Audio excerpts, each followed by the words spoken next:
سیدہ کے بارے میں فرماتے ہیں، علی کی زندگی میں اگر طاعت خدا میں اگر علی کا بہترین کوئی مددگار ہے تو وہ فاطمۃ الزہرا ہے۔ ایک عورت سمجھے، اب کیا مولا علی کی طاعت خدا میں کسی کی مدد کی ضرورت ہے؟ علی جو کل ایمان والے ہیں انہیں اعوذ باللہ تربیت کی ضرورت ہے؟ نیت موضوع کے لیے مولا بیان کر رہے ہیں کہ طاعت خدا میں اگر علی کی کوئی مددگار ہے تو وہ فاطمۃ الزہرا ہیں۔ یعنی کہ خاتون گھر کی مینجمنٹ میں کتنا اہم رول ادا کرتی ہے۔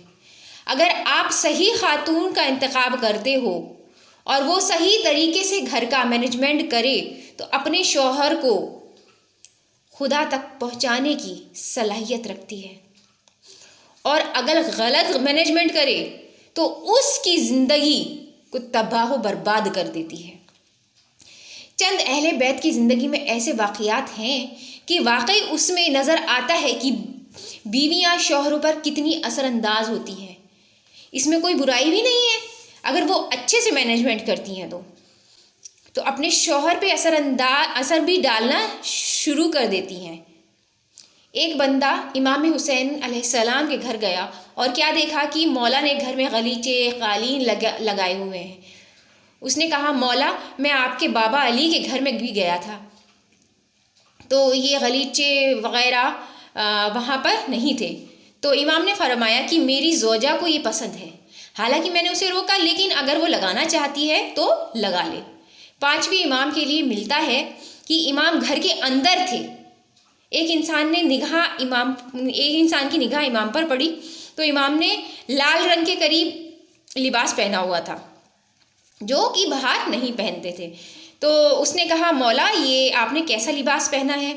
مولا نے کہا، پہلی بات میں گھر کے باہر تو یہ لباس نہیں پہن رہا اور گھر کے اندر پہن رہا ہوں، دوسری میری زوجہ کو یہ کپڑا پسند ہے اس لیے میں یہ رنگ پہن رہا ہوں، اس کو یہ رنگ پسند ہے لہٰذا میں اس کی وجہ سے یہ کپڑے پہن رہا ہوں۔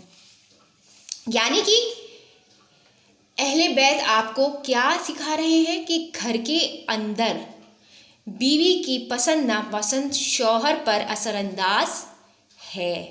رسول خدا کی بیوی نے کہا یہ نہ کھاؤ، رسول خدا نے وہ کھانا چھوڑ دیا، اور اللہ نے آیت بھی بنا دی کہ اے حبیب جس چیز کو ہم نے حلال کر دیا اس چیز کو اپنے اوپر حرام نہ کیا کرو۔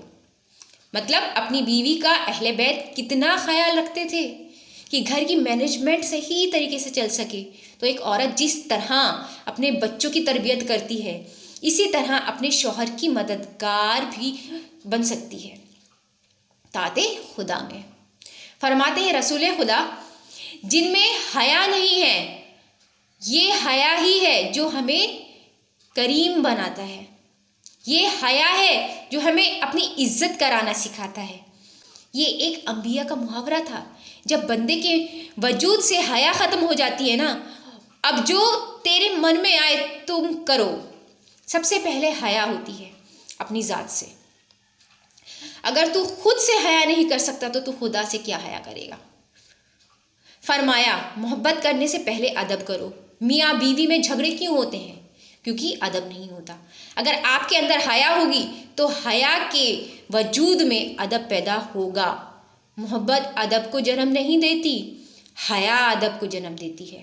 مثال کے طور پر ایک بیوی بہت ہی ادب کرتی تھی اپنے شوہر کا خدا نخواستہ دوسری شوہر نے شادی کر لی تو اسی بیوی کے ہاتھ میں کیا ہوگا؟ جوتا چپل ہوگی۔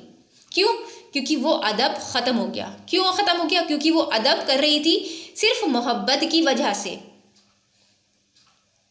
حیا کی وجہ سے وہ نہیں کر رہی تھی، کیونکہ اگر حیا کی وجہ سے ہوتی تو وہ ادب ختم ہی نہیں ہوتا۔ تبھی فرمایا بیویوں کا ادب کرو، والدین کا ادب کرو، شوہروں کا ادب کرو، اولادوں کا ادب کرو۔ محبت ایک دوسرا درجہ ہے۔ محبت میں اپ اینڈ ڈاؤنس چلتے رہتے ہیں۔ محبت جب زیادہ ہے خوب ادب ہوگا، محبت جیسے ہی گری ادب ختم۔ معصوم فرماتے ہیں محبت کرنا انسان کے بس میں نہیں ہوتا۔ بیوی شوہر کو کہے مجھ سے محبت کرو، وہ کہے گا کہ میرے ہاتھ میں ہی نہیں، میں کیسے کروں؟ اور بچوں میں کیا ہے کہ ایک بچہ زیادہ پسند ہوتا ہے، ایک کم پسند ہوتا ہے۔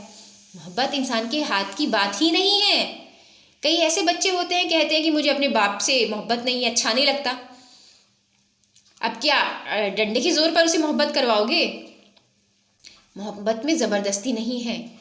کیوں پسند کر رہا ہے، کیوں پسند نہیں کر رہا ہے، اس کی کوئی وجہ ہی نہیں ہوتی، بس آ گیا۔ تبھی فرماتے ہیں آپ کے والدین میں محبت کا کردار نہیں ہے، ادب ہے۔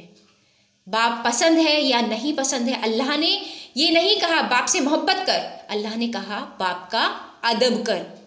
پسند نہیں ہے تب بھی کر، پسند نہیں ہے یہ تیرے دل کا معاملہ ہے، لیکن ادب کر، یہ حیا کا معاملہ ہے۔ ایک آدمی سے پوچھا تو اپنے گھر والوں کے سامنے کیا گناہ کرے گا؟ اس نے کہا نہیں کروں گا۔ پھر پوچھا 6 مہینے کے بچے کے سامنے گناہ کرے گا اپنے؟